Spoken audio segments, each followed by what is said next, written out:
YG와 JYP의 책걸상.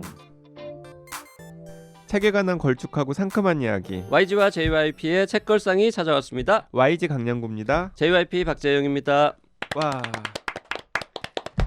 자, 그리고 지난 시간에 이어서 은수미의 희망마중의 저자 은수미 전 의원님 나와 계십니다. 어서 오십시오. 네, 안녕하세요. 네, 이거 이제 이 방송이 업데이트될 때쯤에는 이게 지금 10일 오전에 업데이트가 되니까 네. 아마 이제 다음 결과 대통령이 났죠. 누군지 결정이 네. 났겠죠. 네, 축하드립니다.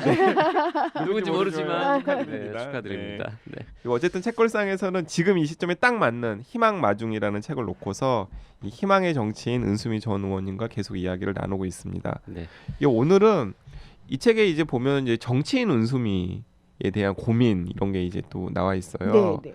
아마 이제 또 다음 대통령을 맞는 시점에 그 청취자분들도 제일 걱정하는 게 과연 새로운 정치가 세상을 바꿀 수 있을까? 네. 왜냐면은 약간 좀 이렇게 실망해온 역사였었잖아요. 무지하게 많이. 네, 무지하게 실망한 거 많이. 아니에요? 예를 들자면 1997년에 이제 대한민국 최초로 뭐 민주적인 예. 선거에 의한 방법으로 정권 교체가 이루어져가지고 이제 김대중 대통령이 당선이 되었지만은 김대중 대통령, 노무현 대통령 이른바 민주정부 10년 동안 굉장히 많은 대한민국의 변화가 있었지만 그렇죠. 하지만 또 그 시점은 은수미 전 의원님이 희망마중에서 얘기하는 고통의 시간으로 네. 걸어가는 불평등이 이 심화되고 극대화되는 있는. 시기였죠.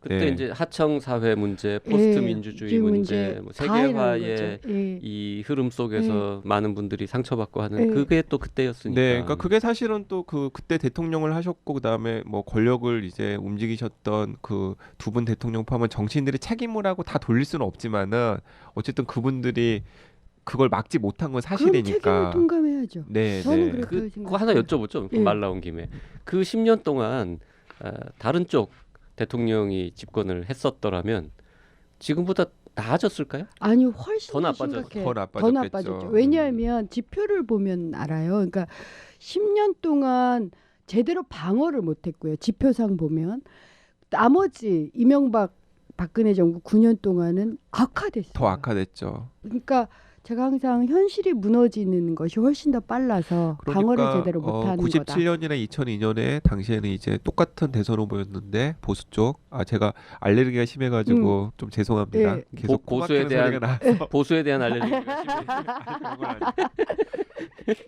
이회창 후보가 대통령이 되어서 그분들이 정권을 계속 잡았다고 하더라도 굉장히 오히려 심각했을 뭐 상황이 나아지기는커녕 굉장히 더 심해졌을 거고 그 증거가 바로 이제 그 이명박근혜 박근혜 적군. 10년을 그럼요. 통해서 알 수 있다라는 훨씬 더 말씀이신 빨리 거죠. 무너졌을 건데. 근데 어쨌든 이제 그건 다 과거의 일이고 지금 이제 뭐 누가 대통령이 됐는지는 모르겠지만은 어쨌든 새로운 대통령과 새로운 정치 세력이 세상을 좀 바꿔주기를 기대하는 염원이 있을 텐데 분명히. 당연하죠. 그리고 기대는 당연히 높겠죠. 네. 지금 촛불의 네. 그 염원까지 같이 해줘서.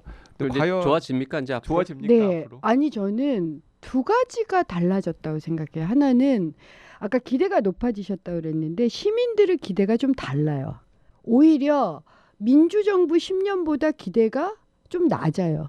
그러니까 정치로 모든 걸 다 해결할 수 없다. 제도 정치로. 이걸 모두가 자각을 한 거예요. 그러니까 적절한 수위에서 조정을 하시더라고요. 전 이건 굉장히 놀라웠어요. 제가 강연을 하면서 느낀 거예요. 그러니까 한 방에 다 된다 이렇게 생각 안 해요. 이것이 굉장히 크고요. 그래서 강연을 하다가 보면 특히 촛불전국 이후에는 어떤 말들을 가장 많이 하셨냐면 제가 촛불전국 이전에는 미안하다라는 얘기를 꽤 많이 했어요. 강연하다 보면. 근데 촛불전국 이후에는 강연을 듣는 분들이 미안해하지 말아라. 이제 같이 하면 된다. 그러니까 시민들의 태도가 많이 달라진 점이 하나가 있고요. 그다음 또 하나 달라진 건 과거 우리가 정권을 잡은 게 딱 10년이에요. 개혁 세력들이 몰랐던 게 굉장히 많아요. 그러니까 무능력이 있었던 거예요. 예. 근데 지금은 훨씬 더 유능해졌어요. 전 그건 저도 저를 봐도 그래요. 그거 싫어하죠? 예, 싫어. 옛날보다는 유능해진 거 맞죠? 훨씬 더 네, 유능해졌고요. 뭐 어쨌든 저도 그렇게 생각합니다. 왜냐하면 한번 해봤던 시행착오가 있잖아요. 그래서 두 번 다시 같은 실수를 반복하지 않기 위한 노력이 있어요. 네. 물론 굉장히 어려워지긴 했지만 상황 자체가. 그런데 제가 왜 이 얘기를 하느냐면 저는 이제 노무현 대통령을 만나뵌 적도 없고 노무현 정권에 들어가서 일을 하진 않았어요. 출연 연구 기간에 있었지만, 근데 그 당시 저하고 노동 유연화 문제 때문에 굉장히 많이 논쟁을 했었던 선후배들이 노무현 청와대에 있었던 사람들도 네, 있어요. 그래서 여쭤봤던 거죠. 그때 왜 그랬어요, 도대체? 왜 KTX 여승무원 그 불법 파견 문제는 해결을 안 하고 노동 유연화는 강조를 했느냐 이렇게 물어봤더니 대답이 딱 그거예요. 정말 몰랐다고. 그게 어떤 효과를 불러일으킬지를 한국에서도 몰랐고 전 세계적으로 몰랐어요.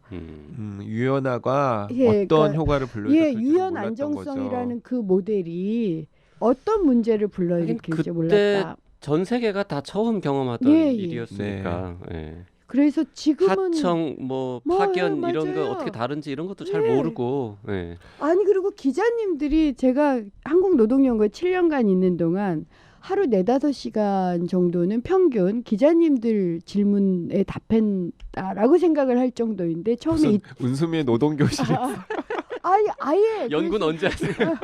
제안도 했었어요. 기자님들이 노동 쪽으로 오실 때마다 제가 이 질문에 답하기가 힘드니까 아예 모아놓고 하자. 네네. 그래서 가장 많이 질문이 나오는 얘기. 음. 2005년 6년에는 아예 이런 질문이 가죠. 파견이 뭐예요? 음흠. 하청이 뭐예요? 도급이 뭐예요? 왜냐면 그거 여러 번 답하기 싫어가지고 네. 책을 써야겠다고 네. 그때부터 생각하신 거예요. 맞아요. 음. 그때 나라로 노동 똑같아. 그래서 나왔었어요. JYP가 의료 대란 때 수많은 기자들한테 맨날 시달리다가 그 질문에 대한 답을 다 모아가지고 와, 책을 좋습니다. 써야지라고 아. 했던 것처럼. 그 책의 개념으려 그렇죠. 깨알같이 자기 책 공부 깨알같이 살짝 지금 개념으로는 책걸상에서 왜 못 다루는 거예요?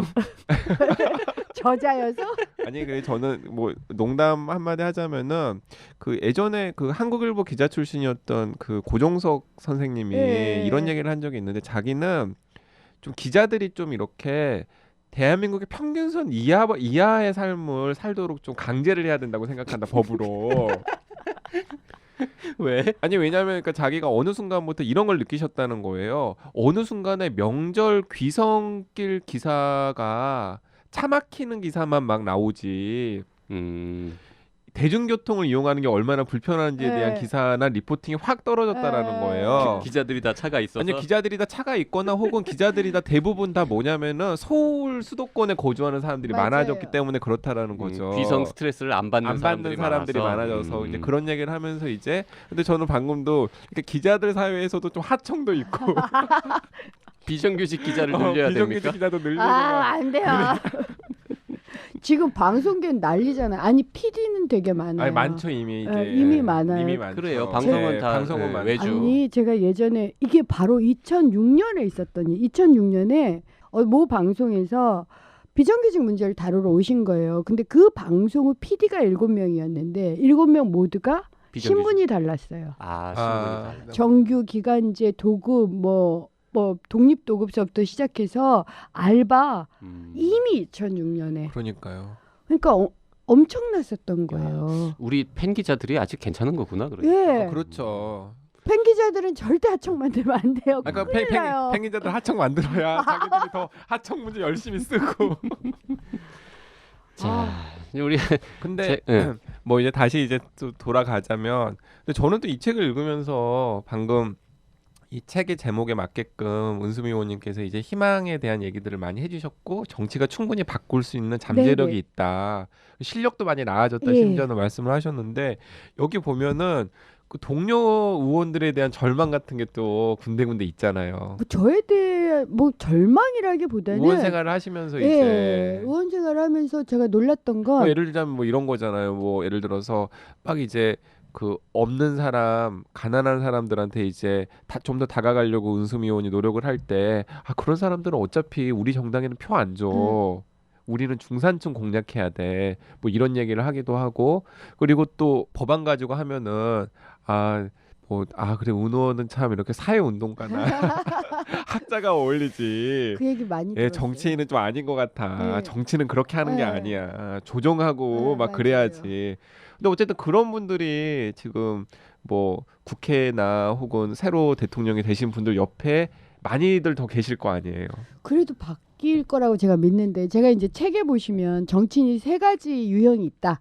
전 그렇게 생각해요. 첫 번째 네, 맞아요. 기술자. 그러니까 그 표를 얻고 막스 베버가 예, 예. 소명으로서의 정치라고 하는 하는 리포팅에서 얘기를 그렇죠. 했던. 네. 어쨌든 그 기술만 늘어 있는 사람들이 있는 거예요. 그래서 표를 모으거나 조율하거나 타협하거나, 그러니까 세월호 문제에 입 열지 말고 탄핵 때도 미리 가서 그러지 말고 어쨌든 필리버스터도 적당히 그렇죠. 해서 적당히 어느 순간에 딱 하고, 멈추고. 예. 이런 기술자가 하나가 있고, 그다음에 또 하나 유형이 평론가 유형. 이제 저 같은 유형이었다 생각하는데, 주장은 하는데 신념은 있어. 막스 베버 말하면 소명은 있어. 하지만 관철을 못 시켜. 그러니까 신념윤리는 있대, 책임윤리가 아무리 노력해도 안 되는 거예요. 그러니까 저 같은 경우가 저는 관철시켰던 것은 노동학법 막는 거 정도는 관철시켰어요. 네. 하지만 그 이상 뭐 세월호 특별법 문제라든가 관철시킨 게 없죠. 그 다음에 마지막으로 정말 막스 베버 말대로 책임윤리와 신념윤리를 다 갖춘 정치인 굉장히 드물어요. 하지만 저는 20대 국회가 이제 등장하고 탄핵 국면에서 의원들의 모습을 보면서 많이 바뀔 가능성이 있다라고 보여요.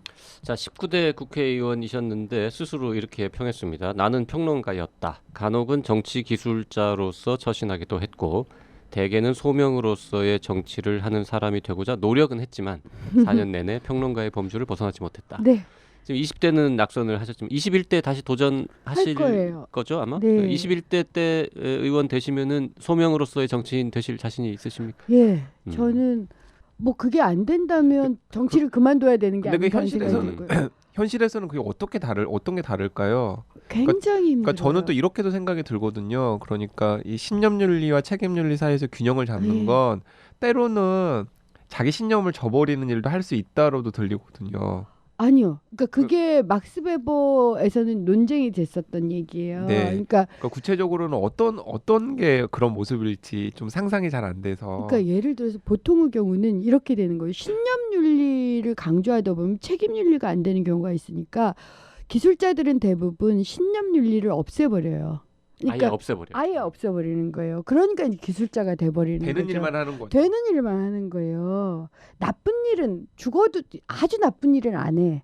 하지만 되는 일만 해요. 네. 그러니까 예를 들어서 어떤 일도 있느냐면 뭐 특히 이제 친환경, 환경 문제 이런 걸 거론하는 건 표를 얻기가 굉장히 힘들어요. 네. 그래서 제가 어쨌든 설악산 케이블카 문제를 다뤘을 때 제가 들었던 얘기가 뭐냐면 네 지역구 얘기도 아니야. 그다음에 환노이그의 핵심 주제도 아니야. 네. 그런 걸 왜 다루니? 그리고 사장들이 뭐 표를 가지고 있는 것도 아니고. 아니야. 그러면 다루지 말라는 거예요. 입을 다물어라. 찬성이나 반대를 하지 마라. 이게 가장 중요한 표기예요. 그러니까 환경 쪽이 뭐가 안 되는 이유가 다 그런 거죠. 네. 뭐. 네. 그러니까 조용히 있어라라는 얘기를 많이 들어요. 그리고 이제 또 하나의 경험은 뭐냐면 그렇게 조용히 있지 않았던 의원들이 대부분 떨어졌어요. 저 역시도 낙선했던 의원 목록에 있는 거예요. 네. 그래서 제가 실패를 하면 또 똑같은 얘기가 돌 거예요. 은수미는 그렇게 하다가 실패했어. 그게 또 이렇게 또 그 막 이제 새로 정치에 진입한 초선 의원들 같은 경우는 약간 저렇게 하면 안 되는 롤 모델이 되는 거거든요. 예. 근데 그것이 비공식적으로 떠도는 얘기가 아니라 저는 이렇게 이제 강연할 때 말씀을 드렸는데 제가 아마 90% 이상 실패할 가능성이 높은 의원이다라고 정가에서들 많이 얘기하시는데 난 그거 맞다고 생각을 합니다. 하지만 저는 실패한 기록을 공공의연하게 실패한다 하더라도 그 기록조차 남기겠고 책을 쓸 겁니다. 그러면 누군가는 그게 오리엔테이션이 돼서 성공할 거다. 그러니까 길게 보자라는 얘기를 하는 거예요. 내가 성공하지 못해도 그게 성공할 거다. 저는 이번에 유승민을 보면서 제가 유승민 후보를 좋아하지 않아요. 입장도 달라요. 네. 하지만 저 사람이 자기 대해서만 성공하겠다라는 생각을 버린다면 어쩌면 성공할 수도 있고 어쩌면 보수 혁신을 할지도 모른다라는 생각이 들어요. 그러니까 그렇게 가자는 거예요. 그러니까 아마 TV 토론 보면서 이런 그 느낌을 가지신 분들 많으셨을 거예요. 대한민국 보수가 저 정도 평균 정도로만 이렇게 수렴이 되어가지고 개편이 되어도 한국 사회가 참 이렇게 괜찮아질 수도 있겠다. 네. 한국 정치가 참 괜찮아질 그렇죠. 수 있겠다. 이런 생각을 가지신 분들 아마 많으셨을 그러니까 것 같아요. 네. 자기 개인의 성공이 아니라 세력의 성공 그런 것에 관심을 갖는다면 그래서 사람을 키우고 그 사람이 내가 실패했다 하더라도 그 흐름이 이어지게 한다라고 한다면 전 그게 성공일 수도 있는 거 아닐까? 그래서 책도 내는 거예요. 강연도 죽어라고 다니고 그래서 정치해라. 알바 청년들한테도 정치에 관심을 가지시고 제도 정치만이 아니라 일상의 정치도 정치입니다. 이런 얘기들을 하고 있는 거죠. 네. 자, 저희가 이제 그 책 본문을 조금 이제 네. 읽어드리는 거를 해야겠는데요. 요 부분 있습니다. 야당이 정권을 잡는다 해도 세상은 순식간에 바뀌지 않는다. 다만 틈새와 여지가 생길 뿐이다. 바로 그때 새로운 제도와 정책을 시작해야 하는 것이다. 자, 지금 뭐 저 결과는 모릅니다만 이제 앞으로 틈새와 여지가 좀 생기겠죠? 생기죠. 네. 저는 뭐 어찌됐든 정권 교체는 당연할 거다. 지금 이걸 들으시는 그 애청자들께서야 알고 계시겠지만 우리는 아직 모르는 시점에서 방송을 하고 있으니까. 근데 정권 교체가 되면 전 틈새와 여지를 무조건 최대한 할 수 있는 한 확장해야 된다. 예를 들어서 손석희 같은 사람이 2명 더 생길 수 있는 거잖아요. KBS나 MBC가 공영방송 될 수 있는 거죠. 그러면 많이 달라지지 않겠어요? 그 다음에 팟캐스트도 더 확장되고 그래서 케이블 TV로도 다가가고 종편도 좀 바뀌고 이제 팟캐스트 청취자 늘어나는 건가요? 기쁜 일이네. 그래서 언론의 자유가 대폭 확대된다면 전 달라지는 게 아닐까요? 그리고 온오프라인에서 보다 많은 사람들이 얘기를 하고 그것에 대해서 정치가 귀 기울이기 시작을 하면 그러면 저는 많은 게 달라질 수 있다. 이제 시작이다. 그래서 제가 청취자분들께 항상 말씀드리는 게 당신의 이름을 새겨주십시오라는 얘기를 해요. 그러니까 저는 정치인의 리더십 가장 중요한 게 사명, 미션, 포지션, 리액션이라고 얘기를 하고 리액션이 반응이에요. 저는 이게 과거의 정치인과 미래의 정치인 혹은 현재의 정치인을 나누는 기준이 뭐냐면 리액션이 있느냐 없느냐 반응을 하느냐 마느냐의 문제예요. 이젠 자기가 메시지를 내는 시기는 낡은 시기다. 시민들의 메시지에 반응해서 그것을 체화해서 자기 메시지로 구현하는 게 전 정말 중요하다고 생각을 하거든요. 네. 그러면 그 리액션을 하도록 시민들이 메시지를 내십시오. 그리고 스스로 정치를 하십시오. 제도 정치와 일상 정치가 결합할 수 있도록 이 제안을 제가 꼭 드리고요. 네, 그 그런 일반 시작을 할 거다. 시민이 그 TV 시청자처럼 되어버린 거를 포스트 민주주의라고 예. 하셨는데 물론 뭐 그 용어는 다른 학자가 예. 처음 쓴 말이긴 하지만 지금 말씀하신 거는 이제 포스트 민주주의로 가보자 뭐 이런 그럼요. 말씀이신 거죠. 이제 그죠. 정말 새로운 시대를 열어보자는 그 거죠. 책에도 이제 딱 그런 대목을 언급한 부분들이 있는데요. 이 촛불 시민과 연관을 지어서 과거와 가장 다른 점은 내가 나를 대표한다는 촛불 시민의 의사 표현일 것이다. 촛불 시민은 리더를 부정하는 것이 아니다. 다만 리더십의 성격 변화를 요구하는 것이다. 나를 따르라는 영웅의 서사가 아니라 내가 곧 당신이다라는 공감의 서사로 리더십의 전환을 요청하는 것이다. 추종자에서 참여자로, 참여자에서 주체로 시민의 위치가 바꾸는 것은 정치 혹은 정치적 리더의 위치를 바꾸는 것이기도 하다. 네. 이게 그 새로운 정치인 상에 대한 비전도 포함되어 있고 또 새로운 정치 주체로서의 시민의 어떤 모습에 대한 그렇죠. 비전도 포함되어 있는 것 그리고 같습니다. 그게 단지 제 꿈이 아니라 전 광화문 광장에서 그렇게 됐잖아요. 네. 그렇게 된 거거든요. 자, 좀 굉장히 슬픈 이야기이긴 하지만 이런 부분이 있습니다. 이미 위로 올라가는 사다리는 끊겼고 미래를 향해 가는 열차도 없다. 폐쇄된 역에서 오지 않는 열차를 마냥 기다릴 수 없어서 철로를 따라 걷긴 하는데 끝을 알 수 없다. 짧지만 찬란했던 90년대는 그리움으로만 남았고 다시는 그런 시기가 찾아오지 않으리라는 절망뿐이다. 그 절망조차 그냥 삶이다. 그래서 항상 IMF 같다. 네. 이제 이 부분을 보면서 사실 우리 절망적이잖아요. 과거에 비해서 정말 살기 그럼요. 힘들고 여러 가지로 뭐 고령화, 뭐 일자리, 로봇, 뭐 등등등 쭉 해서 힘든데 이 대목을 읽으면서 과연 이 절망적인 상황에 대한 이 기술 이렇게 했는데 이게 책 중간쯤에 딱 나오거든요. 나중에 저 124쪽. 뒤에 가서 제목이 희망 마중인데 네. 어떤 희망을 줄 것인가 걱정 반 기대 반을 하면서 쭉 읽었는데 저 뒤에 가면 이제 그 아까 국민 기본선 네. 말씀을 하시면서 그래도 이 정도를 하면은 우리가 희망을 찾을 수 있다라고 네. 이제 말씀하셨는데 저는 뭐 하여튼 저도 고민했던 이 절망적인 상황을 어떻게 돌파할 수 있을 것인가에 대해서 한 가지 단서는 좀 주신 게 네. 아닌가 이렇게 전 읽었습니다. 시작해야 된다고 생각해요.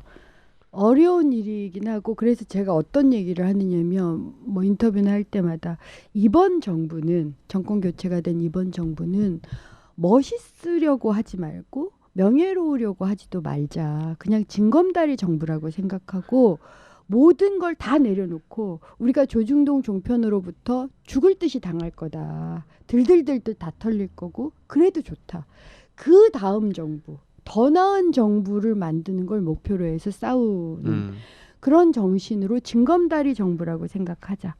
전 이게 저희 주장이에요. 이번 정부는 절대 멋있는 정부가 되지 못할 예, 겁니다. 저는 새로운 대통령이 저도 딱 동감인데 역사에 남으려고 하시지 않으셨으면 예. 좋겠어요. 저는 우리가 역사에 남는 게 아니라 네네. 시민이 역사에 남는 거예요. 이 시기 좀 IMF가 어떻게 남았는가 비슷한 거예요. 네. 1997년, 1998년이 어떻게 남았는가 그와 전혀 다른 방법으로 시민을 2016년 예. 촛불로 세상이 좀 바뀌었지. 그렇죠. 이렇게 남겼으면 좋겠어요. 정권 교체에서 그 정부가 바뀌었지. 이거 아니에요. 그거 안 됩니다. 절대로 안 돼요. 그러니까 촛불 시민이 만들어낸 정부 정도에서 그냥 멈추자. 그것만 다 하는 그러면 돼요.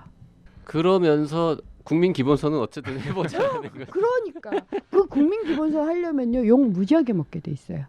사실은 그렇죠. 아니 사실은 그거잖아요. 이거 노동시간 조정부터 이미 예, 좀 아니, 이렇게 죽어라고 예, 욕먹을 힘들잖아요. 겁니다. 네. 중소기업 뭐 재벌 대기업은 중소기업 얘기하면서 중소기업이 힘들어요. 그래서 노동시간 단축 못해요. 이 얘기 또 다시 나올 거예요.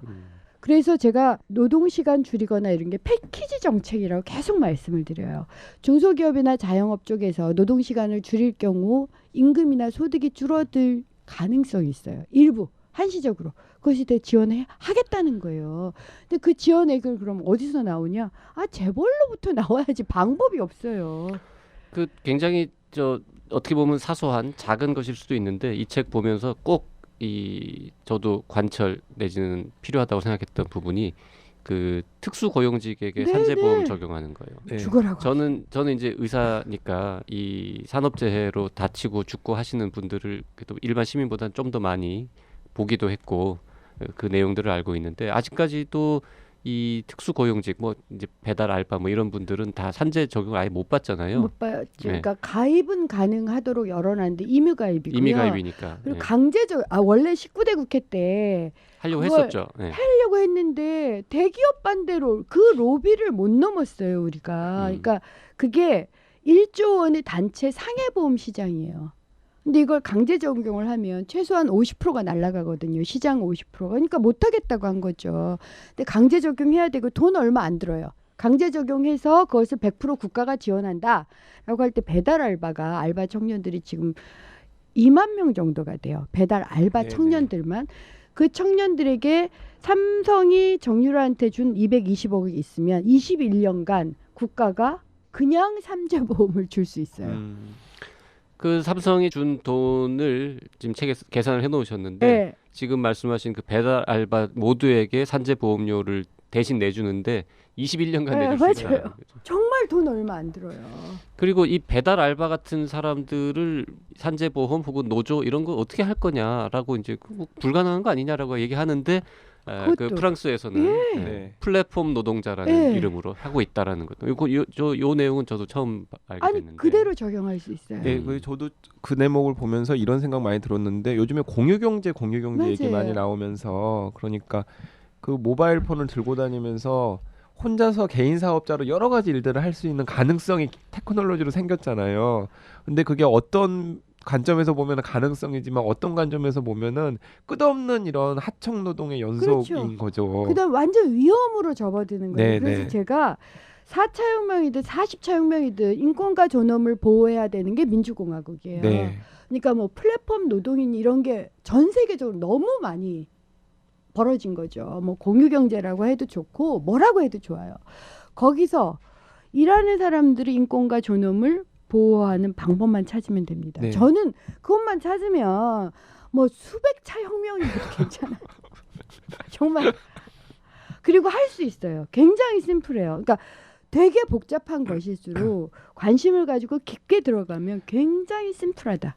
그러니까 뭐 어렵지 그런 거잖아요. 않아요. 그러니까 플랫폼 노동자라는 게 그래 노동 형태가 그렇게 달라가지고 뭔가 범주하기 어려우면 그걸 다 묶어가지고 네. 그냥 하나로 이름 붙여서 해서 보호해주면 되는 거 아니냐. 보호해주고 거기서 돈이 누구한테 나오면 되느냐만 결정하면 돼요. 네. 정부가 지원할 수도 있고요. 그 플랫폼 전체에서 공동으로 할 수도 있고 기금을 마련하는 것도 가능하고. 그 이 책은 사실 YG가 읽자고 해서 저는 강제로 읽었는데 읽기 전에는 그냥 일하는 심정으로 우리 방송해야 되니까라고 읽었습니다. 솔직히 고백하자면. 근데 다 읽고 나서 굉장히 좋은 책을 추천받았다. 기쁜 독서였던 게 그 이 책은 뭐 요즘 흔한 그 무슨 아프니까 청춘이다 이런 계열도 아니고 뭐 우리 세대 때는 더 힘들었는데 니는 왜 못하니 뭐 이런 것도 아니고 정말 절망적이라는 왜 절망적이고 뭐 어떤 상황인지에 대해서 정말 냉정하게 쭉 서술을 해주시고 그 다음에 그럼에도 불구하고 우리가 이 발전할 수 있는 부분들은 어떤 부분들이 있는지를 현실적으로 잘 설득력 있게 짚어주시고 해가지고 정말 이 헬조선의 고민, 헬조선 때문에 고민하는 젊은 청춘들이 이 책을 꼭 읽어야 될 것 같아요. 네. 아니 그리고 저도 아까 뭐 일부에서도 잠깐 뭔가 할 말이 생겨 논리적으로. 네. 그냥 푸념만 하는 게 아니라 구체적으로 할 말도 생기고 구체적으로 주장할 내용도 생기고 그럴 수 있는 책이라는 거죠.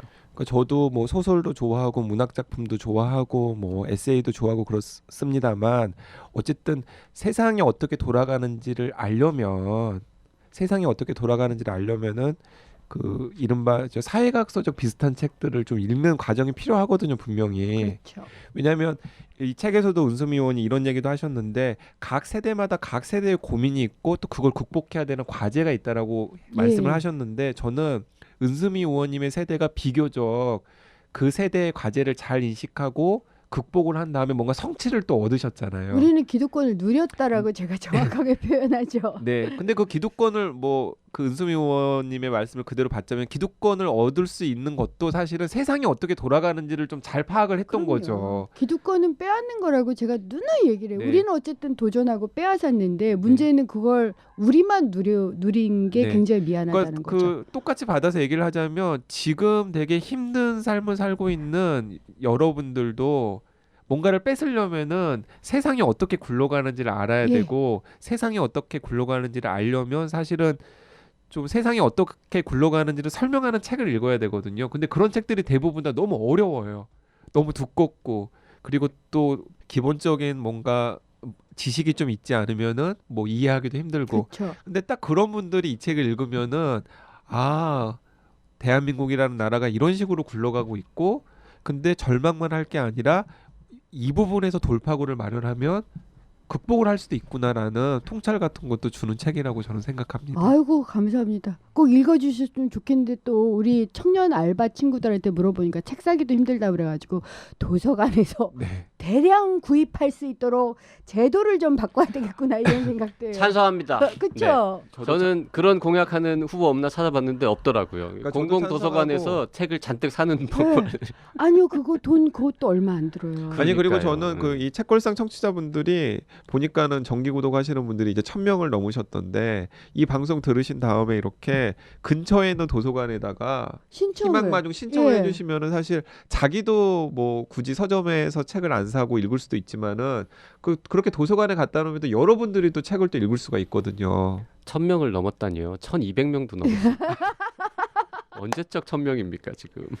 자, 이 정치인 은수미는 다음 선거 총선 전까지 뭘 하실 계획이십니까? 저는 우선은 첫 번째로 성남에서 저도 일상의 공간에 정치가 깃드는 그런 공간을 만들 생각이에요. 그것이 은수미 책방이라는 이름이 될지. 그래서 저는 공간을 만들 뿐만 아니라 거리 하나를 바꾸고 싶어요. 그러니까 100m든 200m든 그래야만 이렇게 예를 들어서 저도 있고 뭐 환경 단체도 들어가 있고 무슨 청년 공방도 있고 이런 거리 하나를 만들면 거기가 좀 밝아지잖아요. 이렇게 거리들을 바꿔서 그 거리를 잇는 일종의 도시 재생에 대해서 관심이 많아요. 뭐 가로수길 뭐 이런 그렇죠. 것처럼. 그런데 네. 그것을 뭐 이렇게 막 뭐 부수고 어쩌고 저쩌고 해서가 아니라 그대로 그 모습을 살리면서, 왜냐하면 제가 있는 중원이 아파트가 30%밖에 안 되고요. 단독 빌라가 많은 아주 좁은 골목길 형태가 돼 있어요. 아, 그렇군요. 그래서 그 모습을 그대로 바꾸어 나가는. 그리고 아파트 대규모 재개발을 했더니 재정착률이 10%가 안 돼요. 맞아요. 그래서 중원에 사시던 분들이 지금 다 광주, 용인 이런 식으로 다 빠져나가고 계시거든요. 그러니까 또 이주를 하셔야 되는 거예요. 그런 일 없이 그 동네에서 우리 동네의 내음, 그러니까 동네의 그런 사람 내음이 그대로 사는 동네를 만들고 싶고요. 그렇게 해서 거기서 정치가 흘러다니는 이런 공간을 만드는 것. 그래서 시민의 공간을 만드는 게 제가 하겠다는 첫 번째예요. 자, 이런 지역에서는 중원 예. 그 일을 좀 하시고. 그다음에 이 전국적으로는 강연을 좀 다닐 거고요. 그리고 혹시나 그럴 기회가 있으면 정책적으로 제도를 바꿀 수 있는 그러한 일을 할 수 있으면 일을 하고 싶어요. 사실은 특히 노동 문제와 관련해서는 뭐 행정부나 이렇게 일을 할 수 제가 있었으면 참 보기에는 좋겠는데 공무원들이나 국회의원들이나 국회 보좌진들이나 이런 분들을 위한 특강 같은 것도 좀 필요할 것 예, 같습니다. 네. 저는 그건 어쨌든 무조건 하여튼 전국적으로 할 수 있는 네. 일은 여전히 50% 정도는 하겠다. 그럴 수밖에 없고. 나중에 너무 바쁘셔도 또 책 내시고 저희가 요청하면은 또 거부하지 마시고. 책 내요. 특별한 일이 없으면. 또 나옵니까? 예, 네. 저는 지금 한 70% 정도 완성해 놓은 게 뭐냐면 재벌을 돈 버는 비법. 그건 원래 내겠다고 한 거예요. 대신 이제 그건 감수를 많이 봐야 되는 게 틀림없이 명예훼손으로 소송을 당할 것 같아서. 재벌이 돈 버는 비법. 예, 그 이름이나 이런 게 너무 구체적이어서 네. 그게 제가 19대 때 국회의원 하면서 모은 자료예요. 그래서 생생한 자료들이 많이 있겠군요. 너무너무 생생하죠. 재벌들이 얼마나 꼼꼼하게 돈을 벌고 제가 생선 가시조차도 남기지 않고 다 먹는다. 심지어는 뭐 커피숍까지 내서, 그러니까 건물 앞에 커피숍까지 내서 돈을 긁어 모아요, 재벌이. 그런 것까지 다 써놓는 거여서 틀림없이 소송을 당할 것도 같아서 그건 변호사들의 감수까지를 다 받고 소송 감수하고 낼 생각이에요. 네. 그러니까 지금까지 재벌책들을 보면 과거 역사, 흑역사를 쓰든가 아니면 현재 걸 쓰면 이름을 잘 거명을 안 해요. 네, A 기업, 그렇죠. B 기업, A기업, C 기업. B기업. 전 아니에요. 재밌겠네요. 벌써 재밌겠네요. 기대가 됩니다. 그 책은. 자, 저희 프로그램 이름이 책에 관한 걸쭉하고 상큼한 이야기인데요. 오늘 진짜 좀 걸쭉하기도 하고 상큼하기도 하고 프로그램의 제목에 딱 맞는 아니 그 시간이었던 책 것 같습니다. 컨셉에 딱 맞는 게스트와 또 내용이었던 것 같아요. 희망마중. 또 마침 또 이렇게 방송 날짜랑도 또 딱 그러게요. 부합하고. 자, 은수미 전 의원과 함께한 은수미의 희망마중 책 이야기. 그러니까 저는 좀 바람이 있다면 은수미 의원이 이제 다음에도 도전을 하신다 그랬으니까 다음 선거점에도 또 이렇게 몇 푼이라도 또 선거 자금을 모으시려고 책을 한권 내시지 않으시겠어요? 맞아요. 네.